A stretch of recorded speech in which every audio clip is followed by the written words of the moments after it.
Hi guys, welcome to another vlog. So today Okwu ID has an event and I will take you guys along.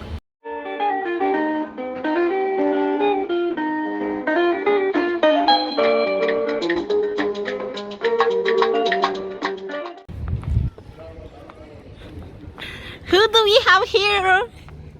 Who do we have here? Who do we have here? Oh shit, brothers, give me a hug. Oh my god. I'm okay. How are you? Girl. You look nice and beautiful. So we are at the event and we are setting up. I want to show you what it looks like.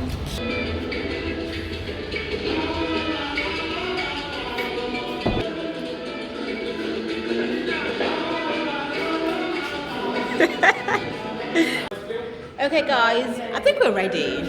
We have that set up already. We have some committee member. Are you ready to introduce yourself? Hello guys, my name is Zim, one of the Okwu ID committee members, and this is Mimi's vlog. Yeah. And yeah, we're about to throw it down in Okwu Talks. Yeah. I hope it's gonna be fun, right? Yeah. Yeah, are you ready? Because you're hosting. I'm hosting. Oh, yeah. You're hosting. Have I hosted before? Yeah. I don't know, man. I don't know. I just thank you guys for trusting me. Set up. Obviously, we've got food. Very important, you know? But yeah, I'm excited. I like the decor. I like that. It's very simple, very relaxed. It's so simple. This is so cool. This is so cool. Okwu ID Talk, baby. Come on, practice. Yeah. Idima. I need. You've got the energy, you know. Here at Okwu ID, we have regular conversations about various things to do with Igbo culture, Igbo heritage, Igbo history, and today we started a new segment called Okwu Talks. And with this, we have a few people on the panel who are part of the Igbo diaspora, and they're going to be sharing their experiences on navigating the identity of being Igbo here and between different parts of the world, actually. Yeah.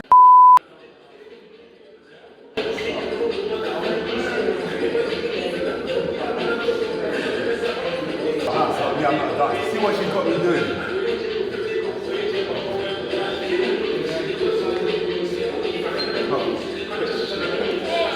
It's the way it's a fact. I don't have that. Should you introduce yourself to my vlog? Hi guys, I'm on Miriam's YouTube channel. Follow us on Okwu ID, YouTube/OkwuID.com. No, she just /OkwuID. Hey guys, wait, what are we doing? Okay, just I don't even know how to do it.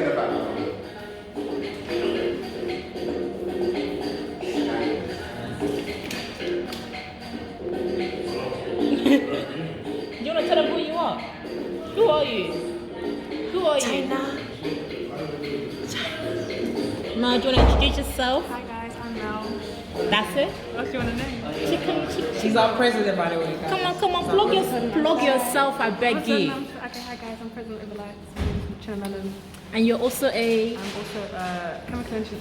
I have a food page called Chicken Lemon. Come on. A lot of things on it. My salt and pepper chicken. She still always. I want her to cook for me. Like, she can cook My as well. salt and pepper chicken is from her. Do you know what I told you? We saw her chicken. Yeah. Oh, I the used her recipe. recipe and it bang. It has been incorporated into my household. I need to make it. Okay, I need to make that. It bangs. When I But see yeah. food, I get hungry. And I was like, Yeah. So like, there she is, why can't I blessed live in hand and everything. Okay, I've got answers. Okay. All groups have said C is the correct answer. Let's see. Yay!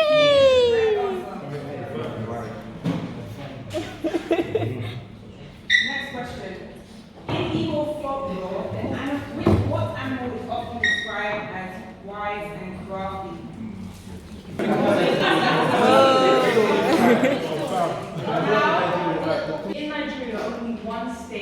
starts with the letter I, which is that state? Okay, so right now, you don't know. Oh, you don't know. She said it.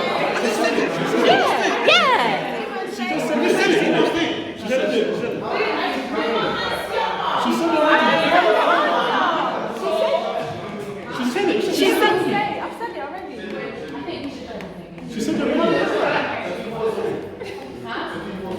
Team voice group. How many million inhabitants does Agnes State have? The closest answer gets to.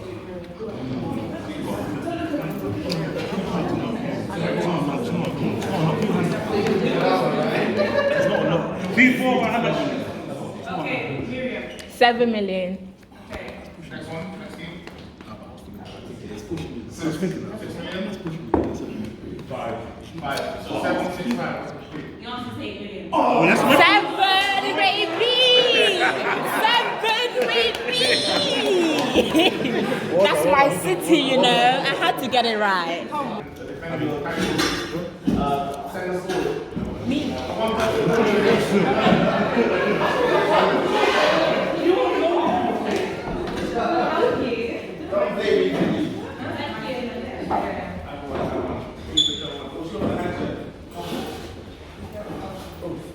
It's already, you can't be changing. The answer is 8.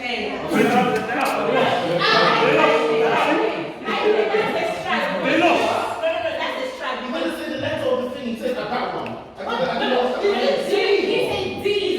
Yeah, he said D. What the hell? Alright, next question.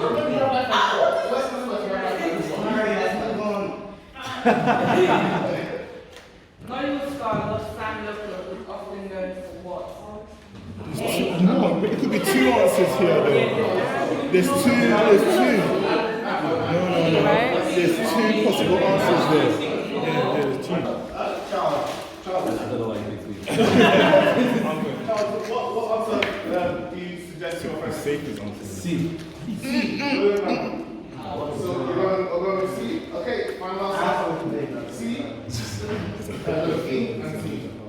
You should choose it. I think C. I think she chose C.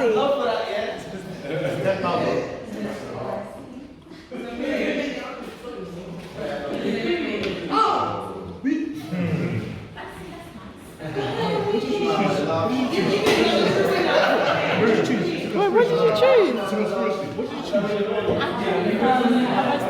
It's supposed to be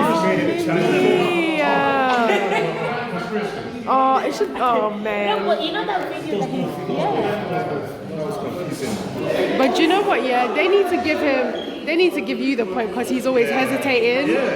Because what is that?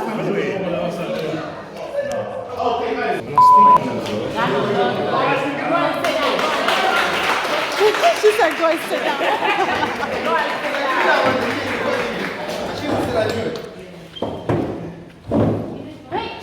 What? The question. A lot of things happening right now, and the 2 different sides are proposing different ways to split the country and whether or not that would be a viable option. So here we have Chibs and Ike representing 2 different sides. Ike's going to be in favor of one Nigeria and different things that can be done to make the one Nigeria work. And Chibs is going to be more so for the side that is to split Nigeria into different segments and how that can work. And also, it's not just a debate between 2 guys here. We want you guys to be encouraged to give your opinions, whatever it might be, share what you know, share what you think as well. There's going to be an audience discussion. We want to get your opinions as well. So, the African separations from Nigeria. At the end of the 19th century, you had European colonialists who met up and carved Africa into the modern boundaries that we see today. That carving of Africa was done without consulting the Africans that actually lived in Africa. When we look at Nigeria in 2021, Nigeria is a failed state. So, I'm going to be arguing for the case of Nigeria pretty much. And it's kind of odd to state to people here, but we can see that Nigeria exists. We can see that like you said, it's a failed state. I don't think much of the stuff you said isn't wrong. It's very evident that a lot of the problems in Nigeria aren't from Nigerians themselves, it's from the West. Like Britain, like the Biafran war in the beginning in the first place would have probably ended differently if Britain hadn't gotten involved, if the powers that hadn't gotten involved. And I think we should stop pointing our fingers at our brothers. I think being a Pan-African in a view is definitely better than being, let's separate, let's just be different, because we are different.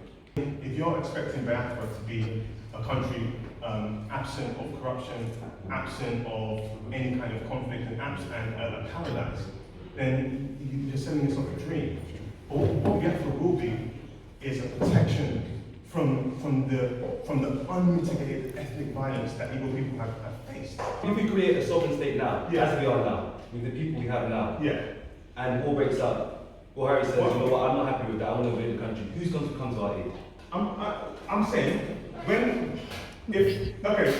if the war breaks out, what was the difference? What would be the difference between a sovereign Biafra now and the Biafra then? Now, if Biafra was a sovereign state, the difference is that it would be recognized by the international community. Just separate to Biafra, the reason why I also don't agree with it, because number one, the West is always gained from the stabilization of states. That's how many people, this is a question to everyone, how many people in this room, if, let's just say idealistically that was possible, how many people in this room or in a different country are willing to say, I will give up 10 to 15% of my salary to build that nation to the way it should be if there wasn't corruption? I just want to know. There wasn't corruption. No, I was just talking what she was saying about Nandekano, why he's over here. Because they killed his parents. Both of his parents are dead. He's been imprisoning him. He's got a medal to show for whatever he's been through. He's been through it, so you can't just come and say, oh, he's here telling people to do stuff. He's been there. They tried to kill him. They killed his parents, they killed his family members, everything. So I understand, if that was me, I would be somewhere else telling people what to do. You know what I mean? They killed many people have died already. So what do you want them to do? one of the things I noticed that sometimes Africans in general tend to be much more judgmental on ourselves in comparison to other people. Like when we think of corruption, we don't think of the West being corrupt because here they label it as nice things like lobbying, whereas in Nigeria everything is much more based. And I think when we look at it in the Igbo context as well, we all agree that Yorubas can have the Yoruba conflict because they have certain positions in government currently, and there's not the same kind of animosity against them as Igbo people. So I wanted to gauge from the audience now, what is the next step? You understand that we're in this position where we're kind of caught between a rock and a hard place, that splitting is not going to be easy. That staying in Nigeria, especially in its current form, where we have a leader like Buhari who's clearly expressed that he doesn't really rate us, and he's willing to and prepared and has used force against us. So, where do we move on from here? Does anybody have any either solutions or commentary around that? I'd say we should build our region, not just come in. You see individuals come, build hotel, build restaurants. The Igbo land need more than that. We need actual industries. I mean, a lot happened in India, thank God, but we need people. You have Igbo people going in the north, building universities. That's where the students go kidnapped. It's an Igbo man's university. But he could have done that. I'm not judging, but I'm just saying we should be more practical. So build things that will last, that will actually give back to the community.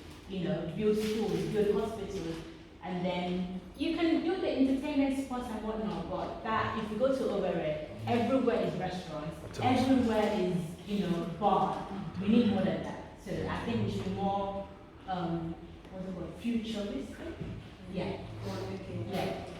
Teaching them, you wanted to make that. Now, I'm going to what you said, investment. If we have to make ourselves influential, and if we keep an eye on the government, I mean, to Igbos that have left the country, for example, and to be more successful after them go back to start building, as she said, businesses and hotels. So if you can put a tourist location, for example, that's already right there, a big influence, and to have more power to negotiate with the government and lobby for Igbo people. If you keep waiting for the government they're not going to help us with myself. Okay, now what do you guys plan on doing to make that change? Do you plan on doing anything? Is there, on a genuine level, do you guys feel even connected enough to Nigeria to care about changing these things? Being honest, like, show of hands, how many of you guys feel connected enough to either the education that your parents have given you or the things that you've gone out and found out about and found yourself?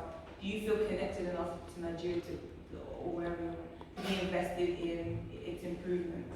When the British were colonizing Nigeria, I think people were used for a particular role. I think that Igbo people are the scapegoats of Nigeria because of our nature.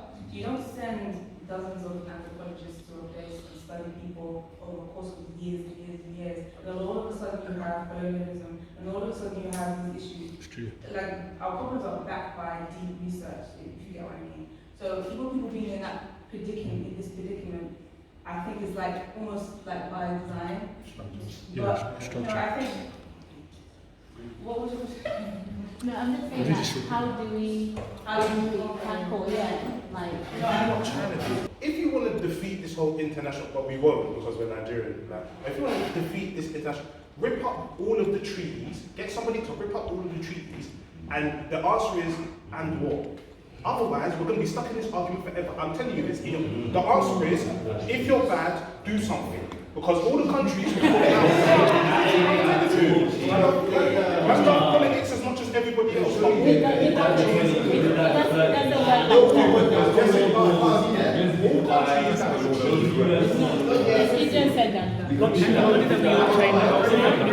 what I'm saying is, there are countries where they've asked them for unilateral disarmament and they've said no. The reason you can't do nothing, like you said, is because they have weapons. Because, like you're saying, if the whole world goes to shit, that's where we are. The reason why the UK or these countries don't want to go to war with them, man, is because they know they can't afford the losses here. If North Korea nuke you, we're all effed, excuse my French. Everybody's fucked. So they can't do that. So you got to realise that real generals know what war is. And it's the truth of the matter is, if you have enough to defend your country, yeah, a bigger man has to try really, really hard to come and overtake you. It's concerning when we frame the Nigeria-Biafra thing as war with Biafra and then Nigeria. I think as if Nigeria is not completely murdering its citizens at a pace that resembles like a place at war. Like thousands and thousands of Nigerians have died this year. And we're not even halfway through. And it's in the thousands how many Nigerians have died because of Nigerian instability and because of Nigerian insecurity and because of security forces murdering innocent people. I think, for me, what is really concerning is that it's the stagnation. It's not even stagnation. It's the decay. One of my favorite phrases is, "There's no cure for decay. It has to be eradicated by a cleansing fire." Nigeria is decaying, and Nigeria is the things that we're complaining about. Our parents were complaining about in the 80s, and the things that they were complaining about in the 80s, they were complaining about in the 60s. What we have is a country in decay, and at some point, as Igbo people, who are at the epicenter of Nigerian violence, at some point we need to say, this stagnation is enough. And I don't, whether you say that enough is enough means restructuring, whether you say enough is enough means Biafra, whether you're willing to go to war, but at some point we need to say that the stagnation is enough. Because I don't want my grandchildren to be complaining about what my grandparents were complaining about. And if we stay in Nigeria as is, that is a foregone conclusion of that's what's going to be the reality. You know what? I want to ask you a question there. You say your grandparents were in the war, right? My parents were in the war. So what were they saying about the war? What are they feeling now? My parents are traumatized, man. No, what are they feeling now? How are they feeling about Nigeria? How are they feeling about Nigeria now? How do my parents feel about Nigeria? They feel differently. They have what my mom and my dad do asking about. Do they want to separate like you want to, or do they want to stay in one Nigeria? My parents are honest. My parents are honest with me. They say that they would like Nigeria to separate, but they're scared. Scared of what? of Nigerian ethnic violence. My parents are honest with me. My parents are honest. That my dad is very honest with me. My dad told me that we are a traumatized generation, and I don't think they're fit to lead. I think they're traumatized, and it's not their fault because Nigeria inflicted that trauma on them. But we need to understand that the reason some of our parents are unwilling to engage with Biafra, it's not because they don't believe in Biafranism. It's not because they don't reject Nigeria. It's because they're scared. Because even for example, take the NSAS protest, for example, the NSAS happened live, and you see the government even trying to deny that. You know. To end the vlog here. It's been a very interesting day. I got to meet new people. I got to, have interesting conversations with people. So this is me ending the vlog. I hope you enjoyed the conversations that were had. And if you haven't already subscribed, please subscribe. And I'll see you in my next one, okay? Bye.